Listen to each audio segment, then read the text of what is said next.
জন্মসূত্রের নাগরিকত্ব বাতিলে ট্রাম্পের আদেশ খারিজ। থমকে গেল বিতর্কিত অভিবাসন নীতি। রায় ক্ষুব্ধ মার্কিন প্রেসিডেন্ট, কংগ্রেসকে পদক্ষেপ নেওয়ার আহ্বান।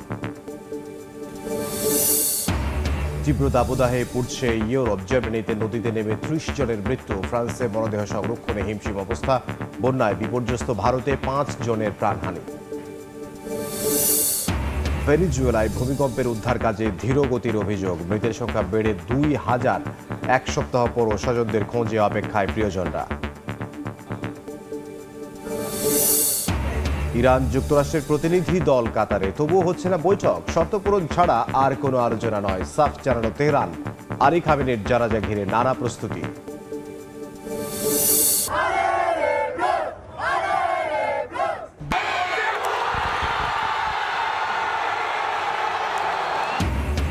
ভয়ঙ্কর সুন্দর ফ্রান্সে বিধ্বস্ত সুইডেন। আসরে সর্বোচ্চ গোলের চূড়ায় এমবাপ্পে। 28 বছর পর শেষ 16য় নরওয়ে। নকআউটে 4 দশক পর জয় মেক্সিকোর।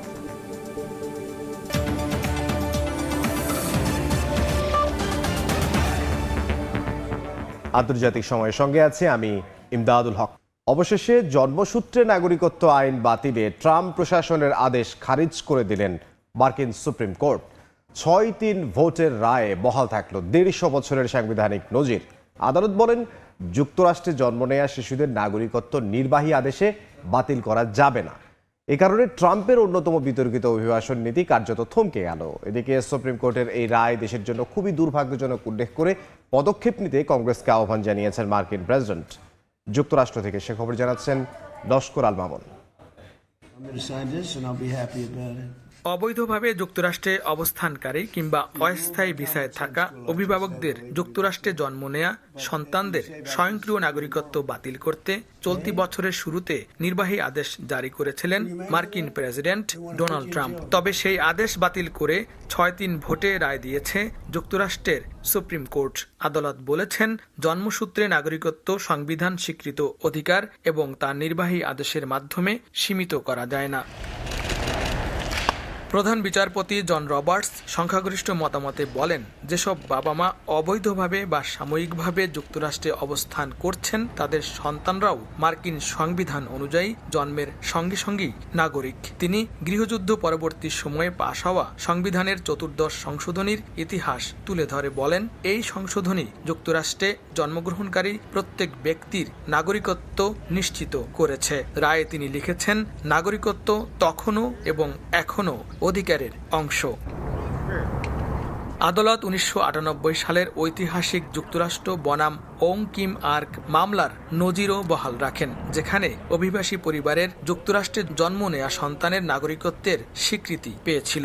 বিচারপতিদের মতে সংবিধানের ভাষা এ বিষয়ে এতটাই স্পষ্ট যে এটি পরিবর্তনের একমাত্র উপায় সংবিধান সংশোধন, যা মার্কিন ইতিহাসে মাত্র 27 বার হয়েছে। এ কারণে সুপ্রিম কোর্টের এই রায়ের পর জন্মসূত্রে নাগরিকত্ব বাতিলে ট্রাম্প প্রশাসনের আর কার্যকর কোনো নির্বাহী পথ থাকছে না। রায়ের বিপক্ষে মত দেন রক্ষণশীল 3 বিচারপতি ক্লারেন্স থমাস, নীল গরসাস ও স্যামুয়েল এলিটো। তাদের দাবি, 14th সংশোধনীর ব্যাখ্যা অতিরিক্ত বিস্তৃত করা হয়েছে এবং এটি তথাকথিত ব্যর্থ ট্যুরিজমেরও সুযোগ তৈরি করেছে। তবে সংখ্যাগরিষ্ঠ বিচারপতিরা সেই যুক্তি নাকচ করে 150 বছরের সাংবিধানিক নজির বহাল রাখেন। বিশ্লেষকদের মতে এটি ট্রাম্পের অভিবাসন নীতির অন্যতম বড় আইনি পরাজয় এবং জন্মসূত্রে নাগরিকত্ব বাতিলের প্রচেষ্টার কার্যত শেষ অধ্যায়। এদিকে আদালতের এই রায়ের সমালোচনা করেছেন মার্কিন প্রেসিডেন্ট ডোনাল্ড ট্রাম্প। যুক্তরাষ্ট্রের জন্য এটি দুঃখজনক সিদ্ধান্ত উল্লেখ করে মার্কিন জন্মসূত্রে নাগরিকত্ব বাতিল করতে কংগ্রেসকে আহ্বান জানিয়েছেন তিনি। লস্কর আল মামুন, সময় সংবাদ, যুক্তরাষ্ট্র।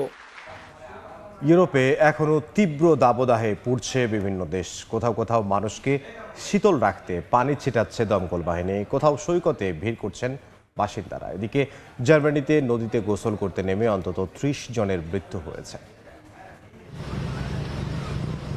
হাঙ্গেরির রাজধানী বুদাপেস্টে প্রচণ্ড গরমে স্বস্তি দিতে ব্যতিক্রমী উদ্যোগ নিয়েছে পুলিশ ও দমকল বাহিনী। হিরোস স্কয়ারে পথচারী ও পর্যটকদের ওপর ছিটানো হচ্ছে ঠান্ডা পানি। রোমানিয়ার ব্রাসোভ ও রাজধানী বুখারেস্টেও তাপমাত্রা থেকে বাঁচতে মানুষ ভিড় করছেন সুইমিং পুল, ফোয়ারা ও ছায়াঘেরা স্থানে। একই চিত্র দেখা গেছে আলবেনিয়ার সমুদ্র সৈকত এবং সার্বিয়ার রাজধানী বেলগ্রেডেও। সবচেয়ে ভয়াবহ পরিস্থিতির মুখে পড়েছে ফ্রান্স। তীব্র গরমে মাত্র কয়েকদিনেই হাজারের বেশি মানুষের মৃত্যু হয়েছে। পরিস্থিতি এমন যে মরদেহ সংরক্ষণে হিমঘরে জায়গা নেই। শেষকৃত্য সেবাদাতারা বলছেন পরিবার, বৃদ্ধাশ্রম ও পুলিশ থেকে আসা অসংখ্য অনুরোধ ফিরে দিতে হচ্ছে তাদের। আবহাওয়া অধিদপ্তর বলছে তাপমাত্রা কিছুটা কমলেও পরে তা আবারও বাড়তে পারে। জার্মানিতেও প্রায় 40 ডিগ্রি সেলসিয়াস তাপমাত্রায় নাজেহাল রাজধানী বার্লিনের বাসিন্দারা। দেশটির অধিকাংশ আবাসিক ভবনে শীতাতপ নিয়ন্ত্রণ ব্যবস্থা না থাকায় ঘরের ভেতরই অসহনীয় গরমে কষ্ট পাচ্ছেন মানুষ। আবহাওয়াবিদদের মতে মধ্য ও পশ্চিম ইউরোপ জুড়ে স্থায়ী উচ্চচাপ বলয় এবং উত্তর আফ্রিকা থেকে আসা উষ্ণ বায়ুর কারণে জুনের স্বাভাবিকের তুলনায় অনেক বেশি তাপমাত্রা রেকর্ড হয়েছে।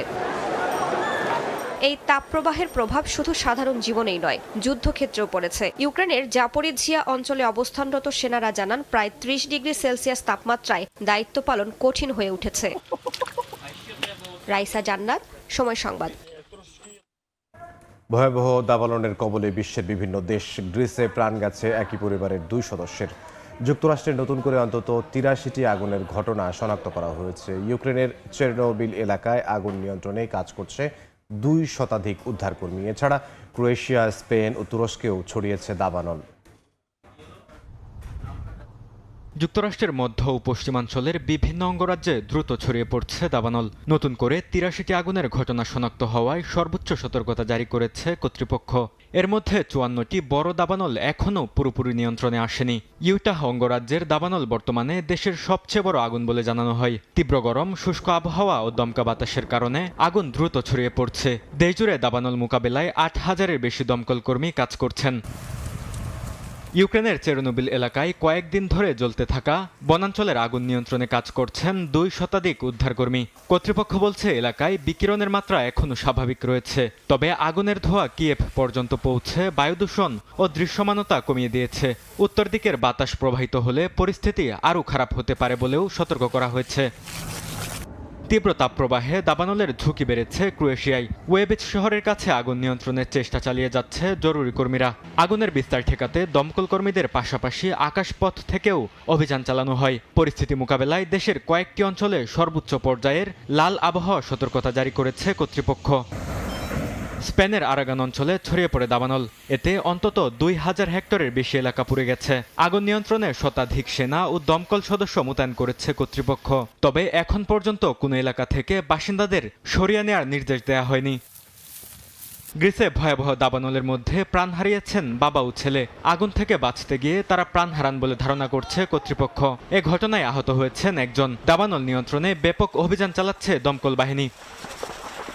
অন্যদিকে তুরস্কের ইজমিরে আবাসিক এলাকার কাছে ছড়িয়ে পড়েছে দাবানল। আগুনের শিখা বাড়িঘর ও সড়কের একেবারে কাছাকাছি পৌঁছে যাওয়ায় স্থানীয়দের মধ্যে উদ্বেগ ছড়িয়ে পড়ে। আগুন নিয়ন্ত্রণে দ্রুত ঘটনাস্থলে দমকল বাহিনী মোতায়েন করা হয়। আবাসিক এলাকায় যেন আগুন ছড়িয়ে না পড়ে সে চেষ্টা চালিয়ে যাচ্ছেন দমকল কর্মীরা। বরকতুল্লাহ, সময় সংবাদ। বন্যার পানিতে এখনও তলিয়ে চীনের বিভিন্ন প্রদেশ। বাসিন্দাদের নিরাপদ আশ্রয়ে সরিয়ে নিতে চলছে উদ্ধার তৎপরতা। দেশটিতে আরও বন্যা ও খরা দেখা দিতে পারে বলে সতর্ক করেছে আবহাওয়া বিভাগ। পরিস্থিতি মোকাবিলায় উদ্ধার সক্ষমতা বাড়ানোর পাশাপাশি গুরুত্বপূর্ণ অবকাঠামো সুরক্ষার নির্দেশ দিয়েছে শি জিনপিং সরকার।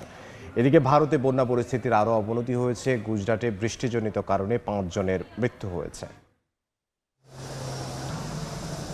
গেল কয়েকদিন ধরে বন্যায় বিপর্যস্ত চীন। পানিতে তলিয়ে গুয়াংজু, হিউনান, হুবেই সহ বিভিন্ন প্রদেশ। পানিবন্দী বাসিন্দাদের নিরাপদ স্থানে সরিয়ে নিতে কাজ করছেন উদ্ধারকর্মীরা।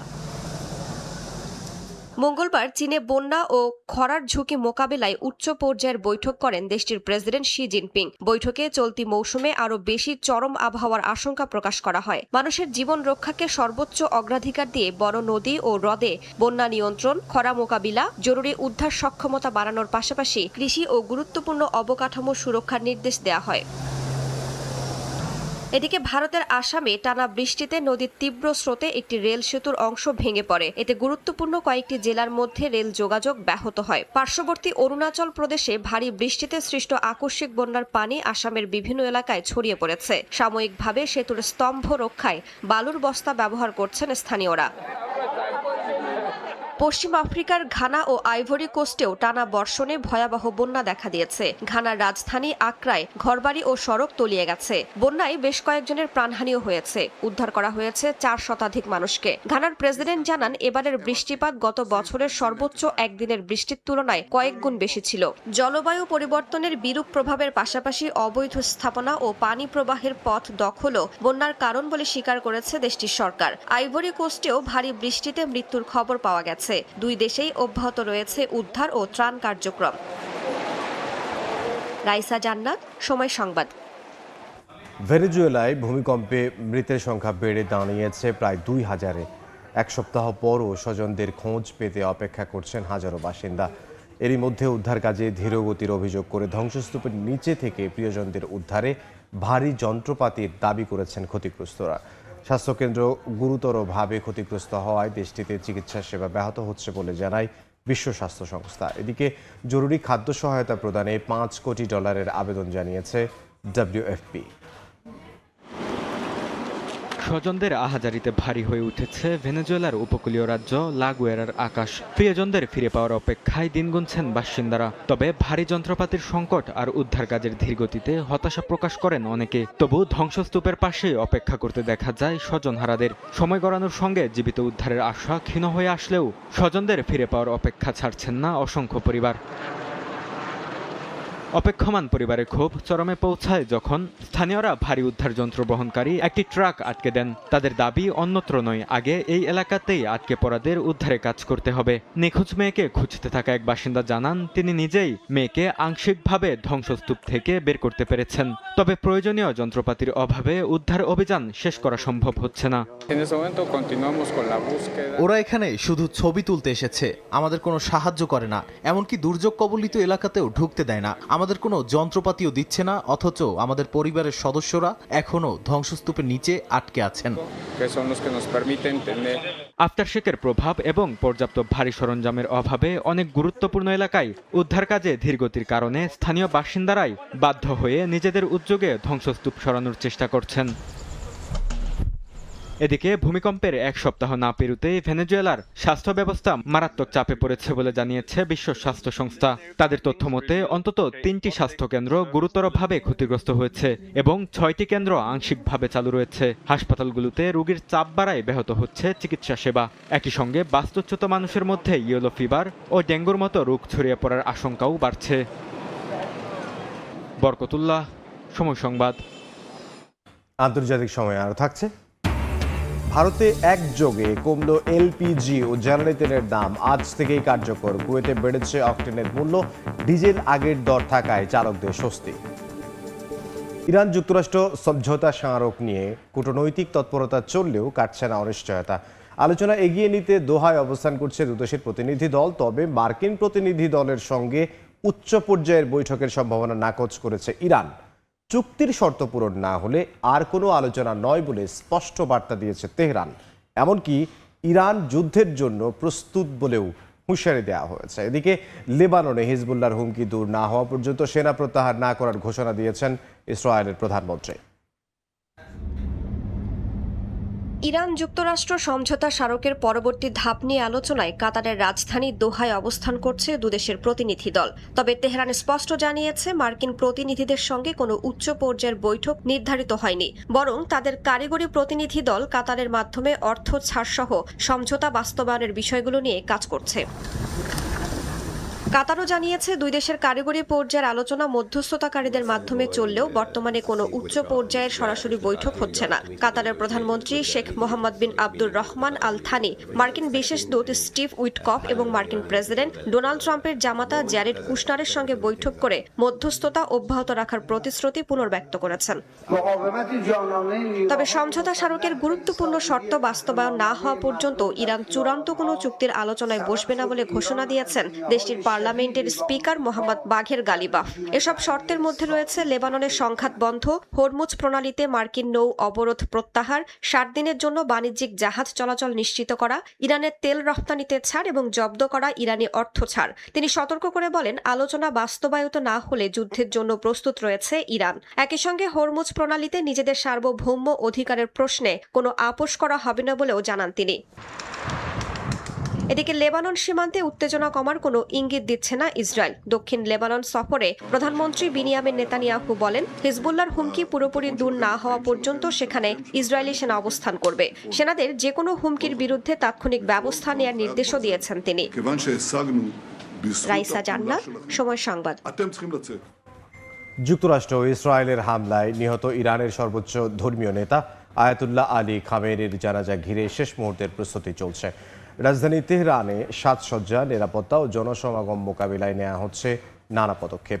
কোটি মানুষের অংশগ্রহণে এটি দেশের ইতিহাসের সবচেয়ে বড় জানাজার একটি হতে পারে বলে ধারণা করা হচ্ছে। প্রিয় নেতা আয়াতুল্লাহ আলী খামেনিকে শেষ বিদায় জানাতে প্রস্তুত ইরান। চলছে নানা আয়োজন। রাজধানী তেহরানের বিভিন্ন এলাকায় টাঙানো হয়েছে বিশাল প্রতিকৃতি, রং করা এবং মঞ্চ নির্মাণের কাজও চলছে দ্রুত গতিতে। নিরাপত্তা নিশ্চিত করতে পুরো এলাকায় মোতায়েন করা হয়েছে অতিরিক্ত পুলিশ। কর্তৃপক্ষ জানিয়েছে আগামী শনিবার থেকে শুরু হবে জনসাধারণের শ্রদ্ধা নিবেদনের আনুষ্ঠানিকতা। আয়োজকদের ধারণা 1,50,00,000 থেকে 2 কোটি মানুষ এতে অংশ নিতে পারেন। অতিরিক্ত ভিড় সামাল দিতে জনগণকে ব্যক্তিগত গাড়ির বদলে গণপরিবহন ব্যবহারের আহ্বান জানানো হয়েছে। একই সঙ্গে তাপপ্রবাহের কারণে পর্যাপ্ত পানি, পানসহ স্বাস্থ্যবিধি মেনে চলারও পরামর্শ দেওয়া হয়েছে। শুক্রবার বিদেশি রাষ্ট্র সরকারের প্রতিনিধিদের জন্য আলাদা অনুষ্ঠান আয়োজনের পরিকল্পনা রয়েছে। আয়োজকদের ভাষ্য, প্রায় 30টি দেশের প্রতিনিধিরা এতে অংশ নিতে পারেন। ইরাক, আফগানিস্তান ও পাকিস্তান সহ প্রতিবেশী দেশগুলো থেকে বিপুল সংখ্যক মানুষের তেহরানে যাওয়ার সম্ভাবনা রয়েছে। তবে ইউরোপীয় দেশগুলোকে আনুষ্ঠানিক আমন্ত্রণ জানানো হয়নি বলে জানিয়েছে ইরানের পররাষ্ট্র মন্ত্রণালয়। জানাজা কেন্দ্র করে তেহরান, কোম ও মাসাদে সরকারি ছুটি ঘোষণা করা হয়েছে। শনিবার থেকে সোমবার পর্যন্ত রাজধানীর সরকারি ও বেসরকারি অধিকাংশ অফিস বন্ধ থাকবে এবং শহরের গুরুত্বপূর্ণ সড়কগুলোতে যান চলাচলে কড়াকড়ি আরোপ করা হবে। তেহরানের রাষ্ট্রীয় অনুষ্ঠান শেষে 9 জুলাই মাসাদে ইমাম রেজার মাজার প্রাঙ্গণে তাকে দাফন করা হবে। গত 28 ফেব্রুয়ারি তেহরানে যুক্তরাষ্ট্র ইসরায়েলের হামলায় মারা যান ইরানের সর্বোচ্চ নেতা আয়াতুল্লাহ আলী খামেনি। এরপর তার ছেলে মোস্তফা খামেনিকে দেশটির সর্বোচ্চ নেতা নির্বাচিত করা হয়। রাহানুল রানা, সময় সংবাদ। এবার ফিফা বিশ্বকাপের খবর।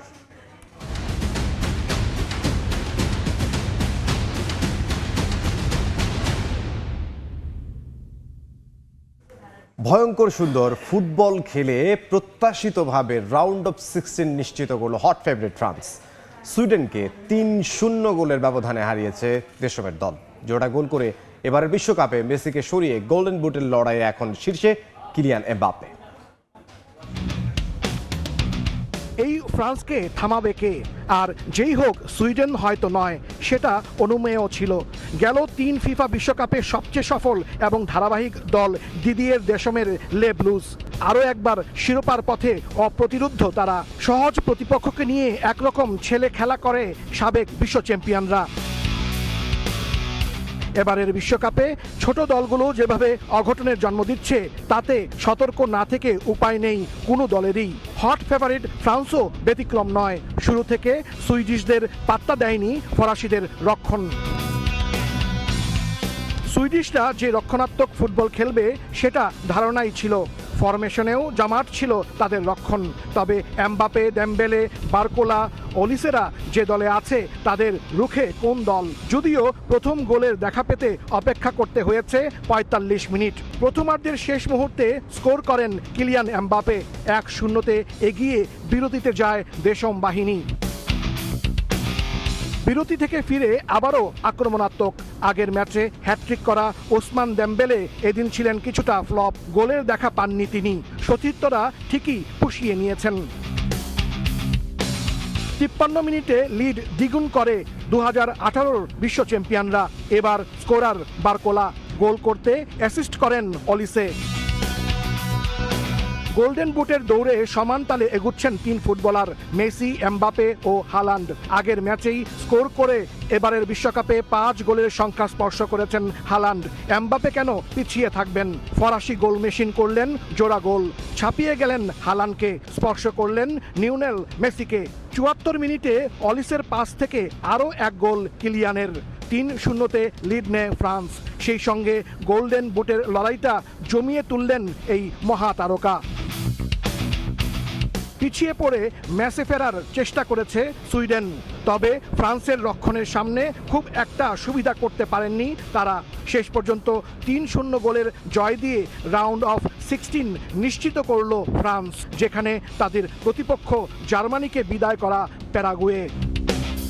বারবার গোল মিসের মোহরা, তারপরেও ৩-০ গোলে ফরাসিদের অবিস্মরণীয় বিজয়। আর এবারের বিশ্বকাপে মেসির সঙ্গে সমান সংখ্যক সর্বোচ্চ গোলদাতা কিলিয়ান এমবাপ্পে আর মাত্র ১ গোলে পিছিয়ে রয়েছে বিশ্বকাপের ইতিহাসে সর্বোচ্চ গোলদাতা হিসেবে। তার সামনে এখন একমাত্র প্রতিদ্বন্দ্বী Messi. Hasanuzzaman Saki, Somoy Sangbad, MetLife stadium, New York, New Jersey, যুক্তরাষ্ট্র। ইউক্রেন রাশিয়া পাল্টাপাল্টি হামলা আরও তীব্র হচ্ছে। ইউক্রেনের রুশ হামলায় 2 জন নিহত ও 15 জন আহত হয়েছেন। অন্যদিকে মস্কো ও কিয়েভের আক্রমণে 2 জন নিহতের খবর পাওয়া গেছে। রাশিয়ার তেল শোধনাগারগুলোকে লক্ষ্যবস্তু করায় জ্বালানি সংকটও তীব্র আকার ধারণ করেছে। এদিকে যুদ্ধের প্রভাব ছড়িয়ে পড়েছে প্রতিবেশী রোমানিয়াতেও। রুশ ড্রোনের ধ্বংসাবশেষ নিষ্ক্রিয়ের দাবি করেছে দেশটি। মঙ্গলবার ইউক্রেনের জাপোরিঝিয়ায় রাশিয়ার গ্লাইড বোমা হামলায় বেশ কয়েকজন হতাহত হন। স্থানীয় গভর্নর জানান মাত্র 1.5 ঘন্টার মধ্যে শহরটিতে 7টি গ্লাইড বোমা নিক্ষেপ করা হয়। অন্যদিকে রাশিয়ার মস্কোয় পাল্টা আক্রমণ চালায় ইউক্রেনীয় ড্রোন হামলায় একটি বাড়িতে ধ্বংসাবশেষ পড়ে শিশুর মৃত্যুর খবর পাওয়া গেছে। বেলগোরোদ অঞ্চলেও পৃথক ড্রোন হামলায় নিহতের দাবি করেছে স্থানীয় গণমাধ্যম। এদিকে ইউক্রেনের ধারাবাহিক ড্রোন হামলায় রাশিয়ার তেল শোধনাগারগুলো ক্ষতিগ্রস্ত হওয়ায় দেশটিতে জ্বালানির সংকট আরও তীব্র হচ্ছে। বিভিন্ন অঞ্চলে জ্বালানি রেশনিং, পেট্রোল পাম্পে দীর্ঘ লাইন এবং রফতানি নিয়ন্ত্রণের মতো পদক্ষেপ নিতে হয়েছে কর্তৃপক্ষকে। বিশ্লেষকদের মতে যুদ্ধ যত দীর্ঘ হচ্ছে ততই এর প্রভাব যুদ্ধক্ষেত্রের বাইরে অর্থনীতি, জ্বালানি নিরাপত্তা ও আঞ্চলিক স্থিতিশীলতার উপর আরও স্পষ্ট হয়ে উঠছে।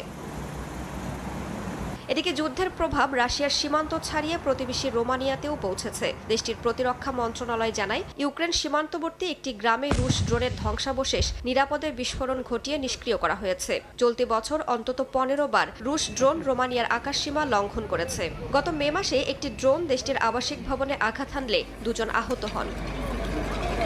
রাইসা জান্নাত, সময় সংবাদ।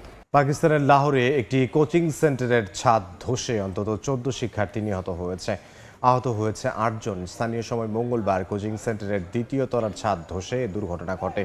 ধ্বংসস্তূপের নিচে কেউ আটকা পড়েছে কিনা এমন আশঙ্কায় উদ্ধার অভিযান চালাচ্ছেন উদ্ধারকর্মীরা। নিম্নমানের উপাদান ব্যবহার করায় 2য় তলার ছাদ ধসে পড়েছে বলে প্রাথমিকভাবে ধারণা করা হচ্ছে। এরই মধ্যে কোচিং সেন্টারের মালিক সহ 2 জনকে আটক করা হয়েছে। মর্মান্তিক এই ঘটনায় শোক ও দুঃখ প্রকাশ করেছেন পাকিস্তানের প্রেসিডেন্ট আসিফ আলী জারদারি ও প্রধানমন্ত্রী শাহবাজ শরীফ। ভবিষ্যতে এ ধরনের দুর্ঘটনা ঠেকাতে কার্যকর নিরাপত্তা ব্যবস্থা নিশ্চিত করার আহ্বান জানিয়েছেন তিনি। গ্রিসের রাজধানী এথেন্সে 4 তলা একটি আবাসিক ভবন ধসে পড়েছে। স্থানীয় সময় মঙ্গলবার এথেন্সের পেট্রোলাউনা এলাকায় এই দুর্ঘটনা ঘটে। প্রথমে 4 জন আটকা পড়েছেন বলে আশঙ্কা করা হলেও পরে তাদের সবাইকে জীবিত উদ্ধার করা হয়। তবে ধ্বংসস্তূপে আরও কেউ আটকে আছেন কিনা তা নিশ্চিত হতে উদ্ধারকারী দল অনুসন্ধান চালিয়ে যাচ্ছেন। উদ্ধার কাজে প্রশিক্ষিত কুকুরও ব্যবহার করা হচ্ছে। দুর্ঘটনার কারণ এখনো নিশ্চিত নয়, তবে দমকল বিভাগ জানিয়েছে ভবনটির পাশের একটি নির্মাণাধীন ভবনে খনন কাজ চলছিল।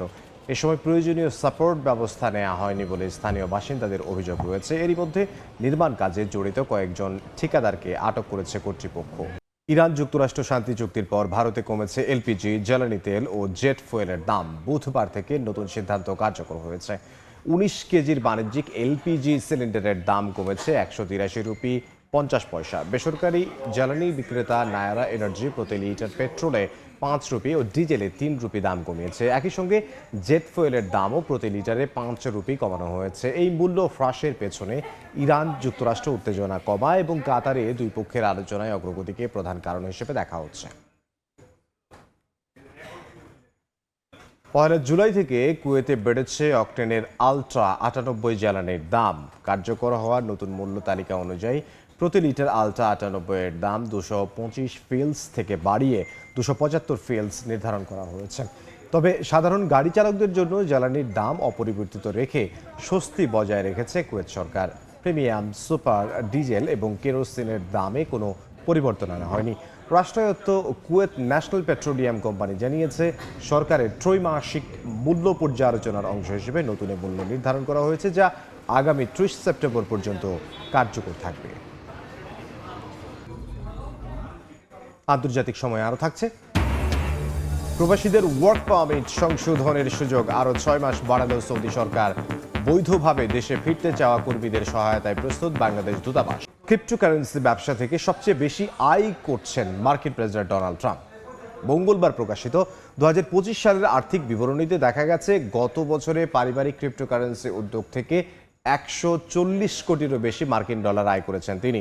যুক্তরাষ্ট্রের সরকারি তথ্যানুযায়ী ট্রাম্প ও তার ছেলেদের সহ প্রতিষ্ঠিত ওয়ার্ল্ড লিবার্টি ফিনান্সিয়াল থেকে তিনি 50 কোটিরও বেশি ডলার এবং ট্রাম্পে মিম কয়েন বিক্রি করে আরও 63 কোটি 50 লাখ ডলার আয় করেছেন। এছাড়া বিভিন্ন গণমাধ্যম প্রতিষ্ঠানের সঙ্গে আইনি সমঝোতা থেকে 8 কোটির বেশি ডলার এবং বিদেশের বিভিন্ন আবাসন প্রকল্পে নিজের নাম ব্যবহারের লাইসেন্স দিয়েও কয়েক মিলিয়ন ডলার আয় করেছেন ডোনাল্ড ট্রাম্প। বার্তা সংস্থা রয়টার্স বলছে, প্রেসিডেন্ট হিসেবে দায়িত্বে ফেরার পর থেকে ট্রাম্প পরিবারের ক্রিপ্টো ব্যবসা থেকে মোট মুনাফা অন্তত 230 কোটি ডলারে পৌঁছেছে। তবে এ বিষয়ে তাৎক্ষণিক কোনো মন্তব্য করেনি হোয়াইট হাউস।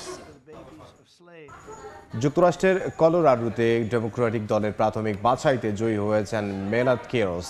মার্কিন কংগ্রেসের প্রতিনিধি পরিষদের 15 মেয়াদের প্রবীণ সদস্য ডায়ানা ডি কেটকে হারিয়ে মধ্যবর্তী নির্বাচনে ডেমোক্রেটিক দল থেকে মনোনয়ন পেতে যাচ্ছেন 29 বছর বয়সী কেরোস।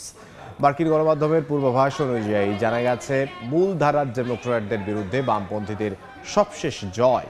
স্থানীয় সময় মঙ্গলবার অনুষ্ঠিত এই নির্বাচনে 78% ভোট গণনা শেষে একাধিক গণমাধ্যমের প্রতিবেদনে কিরোসকে বিজয়ী ঘোষণা করা হয়েছে। সে সময় ডিগেটের চেয়ে প্রায় 7,000 ভোটে এগিয়ে ছিলেন ফিলিস্তিনপন্থী 29 বছর বয়সী কিরোস। আগামী নভেম্বরের নির্বাচনে ডেমোক্র্যাট অধ্যুষিত এই আসনে নিউ ইয়র্কের মেয়র জোহরান মামদানি সমর্থিত কিরোসের জয়ী হওয়ার সম্ভাবনা বেশ প্রবল বলেই ধারণা করা হচ্ছে। চীনের ক্ষমতাসীন কমিউনিস্ট পার্টির প্রতিষ্ঠার 105তম বার্ষিকী উদযাপন করা হয়। স্থানীয় সময় বুধবার এ উপলক্ষে বেইজিংয়ের গ্রেট হল অব দ্য পিপলে অনুষ্ঠানের আয়োজন করা হয়, যেখানে বক্তব্য দেন চীনের কমিউনিস্ট পার্টির কেন্দ্রীয় কমিটির সাধারণ সম্পাদক ও প্রেসিডেন্ট শি জিনপিং। পার্টির সব সদস্যকে প্রতিষ্ঠা বার্ষিকীর শুভেচ্ছা জানানোর পাশাপাশি জুলাই 1 মেডেল প্রাপ্ত সদস্য, সম্মানিত পার্টি কর্মী এবং তৃণমূল পর্যায়ের সংগঠনগুলোকে অভিবাদন জানান প্রেসিডেন্ট। গেল 105 বছরের নিরলস প্রচেষ্টা চীনা নাগরিকদের ভবিষ্যৎ ও ভাগ্যকে মৌলিকভাবে বদলে দিয়েছে বলে মন্তব্য করেন শি। চীনা জাতির সামনে আরও উজ্জ্বল ভবিষ্যৎ অপেক্ষা করছে বলেও মন্তব্য করেন দেশের প্রেসিডেন্ট শি জিনপিং।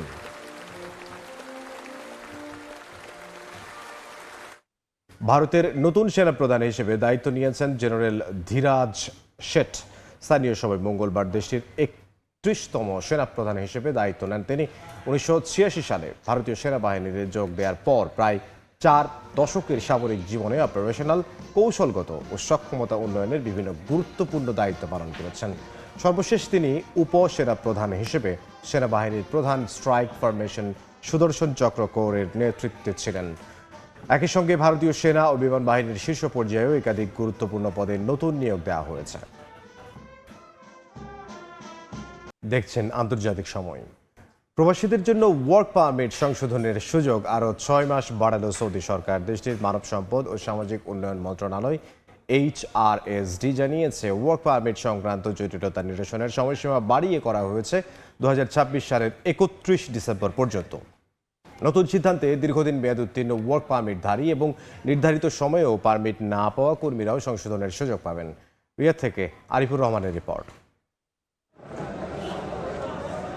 সৌদি প্রবাসীদের ওয়ার্ক পারমিট সংক্রান্ত জটিলতা সমাধানে আগে 30 জুন পর্যন্ত সময় দিয়েছিল সৌদি মানব সম্পদ ও সামাজিক উন্নয়ন মন্ত্রণালয়। তবে নতুন সিদ্ধান্তে সেই সময়সীমা বাড়িয়ে করা হয়েছে 2026 সালের 31 ডিসেম্বর পর্যন্ত। সংশ্লিষ্টরা বলছেন, হাজারো প্রবাসীর জন্য এটি বৈধ কর্মসংস্থানে ফিরে আসার বড় সুযোগ, বিশেষ করে যাদের ওয়ার্ক পারমিট 12 মাসের বেশি আগে মেয়াদ উত্তীর্ণ হয়েছে বা চাকরিতে যোগদানের 6 মাস পরও পারমিট পাননি, তারাও এখন সংশোধনের আবেদন করতে পারবেন। আকামা এক্সপায়ার হলো, আকামা আজকে শেষ হওয়ার তারিখ ছিল, কিন্তু সরকার আমাদের জন্য একটা সুন্দর সুখবর দিয়েছে যে সেটা ডিসেম্বর পর্যন্ত এক্সটেন্ড করা হয়েছে, যা আমাদের জন্য অনেকটা স্বস্তির খবর। যারা পার্সোনালি আকামা বানায় নাই তাদের জন্য আকামা করার আবার সুযোগ রাখছে ডিসেম্বর পর্যন্ত। যদি সেই পর্যন্ত না বানায়, সৌদি সরকারের হয়তোবা শাস্তির কোনো ব্যবস্থা আছে, সেটা করতে পারে। নিয়োগকর্তার গাফিলতি, প্রশাসনিক জটিলতা কিংবা দালাল চক্রের প্রতারণার কারণে বহু বাংলাদেশি প্রবাসী দীর্ঘদিন ধরে বৈধ কাগজপত্রের সংকটে রয়েছেন। অনেকেই কফিল না পেয়ে কাজ হারিয়েছেন, আবার কেউ কেউ মানবেতর জীবনযাপন করছেন, এমনকি খোলা আকাশের নিচে কিংবা মসজিদের চত্বরে রাত কাটানোর ঘটনা ঘটছে। এদিকে যারা বৈধভাবে দেশে ফিরতে চান তাদের প্রয়োজনীয় আইনি ও কনসুলার সহায়তা দিতে প্রস্তুত রয়েছে বাংলাদেশ দূতাবাস। সময়সীমার মধ্যে প্রয়োজনীয় প্রক্রিয়া সম্পন্ন করলে সর্বোচ্চ সহযোগিতা করা হবে। আপনি দ্রুত ডিসেম্বরের 31 তারিখের আগেই হয় ট্রান্সফার হয়ে যান অথবা বৈধভাবে দেশে চলে যান। দেশে চলে যাওয়ার জন্য যদি দূতাবাসে আসেন, যেটাকে আপনারা আউটপাস বলে থাকেন বা স্পেশাল এক্সিট প্রোগ্রাম, ইকামা এক্সপায়ারদের জন্য সেটা সেই সুবিধাটা গ্রহণ করতে পারেন। অর্থাৎ আপনি বৈধভাবে সৌদি আরবে থাকলেও বৈধভাবে থাকেন, অথবা সৌদি আরব থেকে বের হলেও বৈধভাবে বের হন। প্রবাসীদের আশা, সময়সীমা বাড়ানোর এই সিদ্ধান্তে অনেকেই আবার বৈধতার আওতায় ফিরে আসতে পারবেন। এতে কর্মসংস্থানে স্থিতিশীলতা বাড়বে, কমবে গ্রেপ্তার ও আইনি জটিলতার ঝুঁকি। আরিফুর রহমান, সময় সংবাদ, সৌদি আরব। আন্তর্জাতিক সময়। 2025 সালে বিশ্বজুড়ে কার্বন নির্গমন বেড়েছে। এই বৃদ্ধির প্রায় 1/3 জন্যই দায়ী যুক্তরাষ্ট্র। দেশটিতে গ্যাসের দাম বেড়ে গেছে, ফলে বিদ্যুৎ উৎপাদনকারী প্রতিষ্ঠানগুলো বাধ্য হয়ে আবারও কয়লার দিকে ঝুঁকছে। মঙ্গলবার এনার্জি ইনস্টিটিউটের এক প্রতিবেদনে এই তথ্য উঠে এসেছে। তাদের সঙ্গে যৌথভাবে কাজ করছে এম্বার, কান ইনস্টিটিউট ও কেপিএমজি। গত বছর যুক্তরাষ্ট্রে কয়লার ব্যবহার 10% বেড়েছে। এটি পরিবেশ বান্ধব জ্বালানির দিকে যাওয়ার প্রবণতা ঠিক উল্টো প্রবণতা। পাশাপাশি এটি সার্বিক কার্বন নির্গমনও বাড়িয়েছে। বিশ্বের জ্বালানি খাত থেকে কার্বন নির্গমনে 1.1% বেড়েছে। ইবোলার নতুন প্রাদুর্ভাব আফ্রিকার অর্থনীতিতে বড় ধাক্কা দিতে পারে বলে সতর্ক করেছে জাতিসংঘ। মঙ্গলবার সংস্থার এক প্রতিবেদনে বলা হয়েছে, ইবোলা পরিস্থিতি নিয়ন্ত্রণে আনা না গেলে আফ্রিকার অর্থনীতিতে প্রায় $3.6 বিলিয়ন ক্ষতি হতে পারে এবং হারিয়ে যেতে পারে 3,28,000-এর বেশি কর্মসংস্থান। জাতিসংঘ সতর্ক করেছে, এই স্বাস্থ্য সংকট দীর্ঘমেয়াদী উন্নয়ন সংকটের রূপ নিতে পারে। চলতি বছরের 15 মে থেকে কঙ্গোয় শুরু হওয়া বান্ডিবুগিও ধরনের ইবোলা প্রাদুর্ভাবে এখন পর্যন্ত 1,307 জন আক্রান্ত এবং 377 জনের মৃত্যু হয়েছে। এই ধরনটির জন্য এখনও অনুমোদিত কোনো টিকা বা নির্দিষ্ট চিকিৎসা নেই। এরই মধ্যে উগান্ডাতেও কিছু সংক্রমণ শনাক্ত হয়েছে। বিশেষজ্ঞরা আশঙ্কা করছেন এটি দক্ষিণ সুদান, রুয়ান্ডা এবং অ্যাঙ্গোলা সহ প্রতিবেশী দেশগুলোতেও ছড়িয়ে পড়তে পারে। আন্তর্জাতিক সময়ের শীর্ষ সংবাদগুলো জানিয়ে দিচ্ছি আরও একবার। জন্মসূত্রে নাগরিকত্ব বাতিলে ট্রাম্পের আদেশ খারিজ। থমকে গেল বিতর্কিত অভিবাসন নীতি। রায়ে ক্ষুব্ধ মার্কিন প্রেসিডেন্ট, কংগ্রেসকে পদক্ষেপ নেওয়ার আহ্বান। তীব্র দাবদাহে পড়ছে ইউরোপ। জার্মানিতে নদীতে নেমে 30 জনের মৃত্যু। ফ্রান্সে মরদেহ সংরক্ষণে হিমশিম অবস্থা। বন্যায় বিপর্যস্ত ভারতে 5 জনের প্রাণহানি। এবং ইরান যুক্তরাষ্ট্রের প্রতিনিধি দল কাতারে, তবুও হচ্ছে না বৈঠক। শর্ত পূরণ ছাড়া আর কোনো আলোচনা নয়, সাফ জানানো তেহরান। আলী খামেনির জানাজা ঘিরে নানা প্রস্তুতি।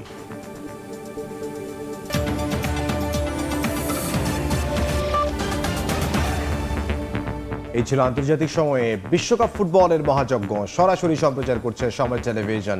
দেখতে চোখ রাখুন সময়ের পর্দায়। এরপর বিকেল 5টার সময় সংবাদ নিয়ে সঙ্গে থাকবেন সহকর্মী তোহা খান তামিম। ইমদাদ, আপনাকে ধন্যবাদ। বিকেল 5টার সময় সংবাদ দিয়ে আসছে কিছুক্ষণ পর। সঙ্গে থাকুন সময়ের।